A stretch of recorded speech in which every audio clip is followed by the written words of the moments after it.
Tasty and easy cauliflower. അല്പം എണ്ണയിൽ കടുക് പൊട്ടിച്ച് ഇഞ്ചി വെളുത്തുള്ളി ചുട്ട മുളക് പേസ്റ്റ് ചേർത്ത് നന്നായിട്ട് മൂപ്പിച്ചെടുക്കണം. അതിലേക്ക് സവാള ചേർക്കുക.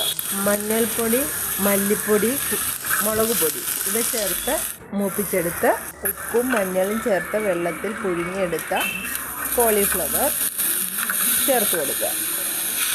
തക്കാളി അല്ലെങ്കിൽ പിഴുപുളി ചേർത്ത് ഒന്നുകൂടി യോജിപ്പിച്ചെടുക്കണം. ഉപ്പ് ചേർത്ത് ഒന്ന് വെള്ളം വറ്റിച്ച് എടുക്കണം.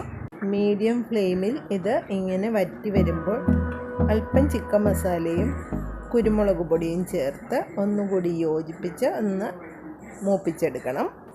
ഒന്ന് നന്നായിട്ട് വെള്ളം വറ്റി ഫ്രൈ പരുവത്തിനാകുമ്പോൾ നമുക്ക് നിർത്താം. തക്കാളിയുടെ വെള്ളം ഇറങ്ങി ഇങ്ങനെ വറ്റിച്ചെടുത്താലും മതിയാകും. നല്ല ടേസ്റ്റാണ്. ഹെൽത്തിയും എണ്ണ കുറവുമായ ഈ കോളിഫ്ലവർ ഫ്രൈക്ക് എല്ലാവരും ലൈക്ക് ചെയ്ത് സബ്സ്ക്രൈബും ചെയ്ത് സപ്പോർട്ട് ചെയ്യണേ.